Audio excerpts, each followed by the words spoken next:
فاسألوا أهل الذكر إن كنتم لا تعلمون۔ السلام علیکم ورحمۃ اللہ وبرکاتہ۔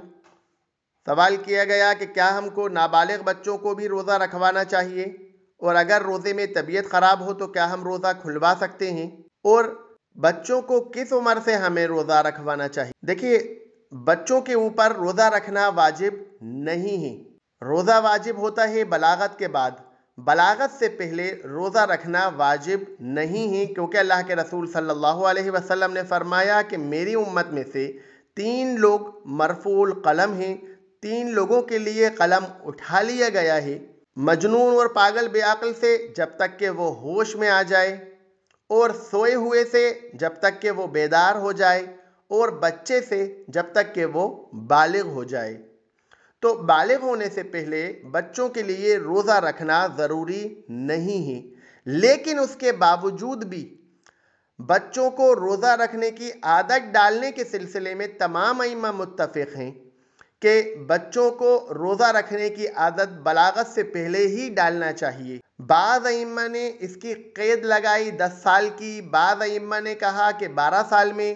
بعض ائمہ کہتے ہیں کہ بلاغت سے پہلے اس وقت جب بچے کا جسم اس قابل ہو جائے کہ وہ روزہ رکھنے کے قابل ہو گیا، اس کی طبیعت خراب نہیں ہو رہی، تو اس حالت کے اندر اس سے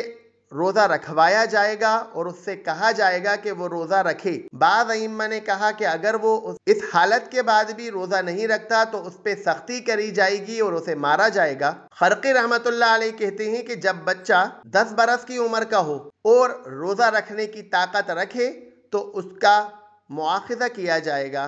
ابن قدامہ رحمۃ اللہ علیہ کہتے ہیں بچے پر لازم کیا جائے اور اسے روزہ رکھنے کا حکم دیا جائے، اگر وہ روزہ نہ رکھے تو اسے مار کر سزا دی جائے تاکہ وہ روزہ رکھنے کی مشق کر سکے اور اس کا عادی بنے، جیسا کہ اسے نماز کا بھی حکم دیا جائے اور اس پر اس کی ادائیگی لازم کی جائے۔ امام اوزاعی رحمۃ اللہ علیہ کہتے ہیں کہ جب بچہ مسلسل 3 روزے رکھنے کی طاقت رکھتا ہو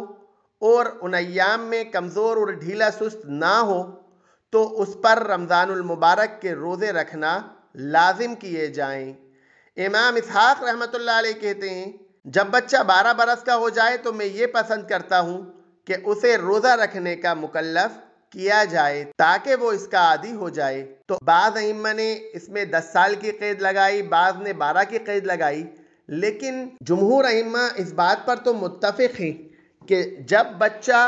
اس قابل ہو جائے کہ وہ روزہ رکھ سکتا ہے، روزہ اس پہ اثر انداز نہیں ہو رہا، روزہ اس پہ نقصان نہیں پہنچا رہا، تو اس حالت کے اندر نابالغ بچے کو روزہ رکھوایا جائے گا تاکہ وہ روزہ رکھنے کا عادی بنے،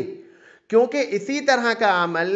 اللہ کے رسول صلی اللہ علیہ وسلم کے صحابہ اکرام کا بھی اپنی اولاد کے متعلق ملتا ہے ہمیں کہ وہ بچوں میں سے جو بھی روزہ رکھنے کی طاقت رکھتا تھا وہ اسے روزے کا حکم دیتے تھے۔ جب ان بچوں میں سے کوئی بھوک کے لیے روتا تھا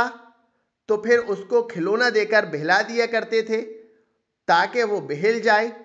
تو اس طرح کا عمل صحابہ اکرام سے ہمیں ملتا ہے، تو ہمیں بچوں کو روزہ رکھوانا چاہیے۔ ایج کا تعین ائمہ نے اسی لیے کرا کہ اگر لوگ اس کو بچہ سمجھ رہے ہیں اور روزہ نہیں رکھوا رہے اور چھڑوا رہے ہیں تو کم سے کم 10 سال یا 12 سال کی عمر میں تو ماں باپ کو لازم آئے گا کہ وہ اس کے عادی بنائے بچوں کو۔ اس سے پہلے بھی اگر بچہ اس قابل لگتا ہے اور روزہ اس پہ اثر انداز نہیں ہو رہا تو اس کو روزہ رکھنے کی مشق کروانا چاہیے۔ شیخ عثیمین رحمۃ اللہ علیہ کہتے ہیں کہ چھوٹے بچے پر بالغ ہونے تک روزہ رکھنا لازم نہیں ہے، لیکن جب وہ روزہ رکھنے کی طاقت رکھے تو اسے روزہ رکھنے کا حکم دیا جائے گا تاکہ وہ روزہ رکھنے کی مشق کر سکے اور اس کا عادی بنے، اور بلاغت کے بعد اس کے لیے روزہ رکھنا آسان ہو سکے، کیونکہ صحابہ اکرام رضی اللہ عنہم جو کہ امت کے بہترین لوگ تھے بچپن میں ہی اپنے بچوں کو روزہ رکھوایا کرتے تھے۔ اب رہی بات کہ بچوں کو روزہ رکھوانے کے بعد اگر ان کی طبیعت خراب ہو تو کیا روزہ توڑوا سکتے ہیں؟ تو بالاتفاق تمام ائمہ کے نزدیک اس کا روزہ کھلوایا جا سکتا ہے، اس میں کوئی حرج نہیں ہے، بچے کے اوپر کفارہ بھی لازم نہیں آئے گا، اس کا روزہ کھلوانے میں کوئی حرج نہیں ہے۔ وآخر دعوانا ان الحمدللہ رب العالمین۔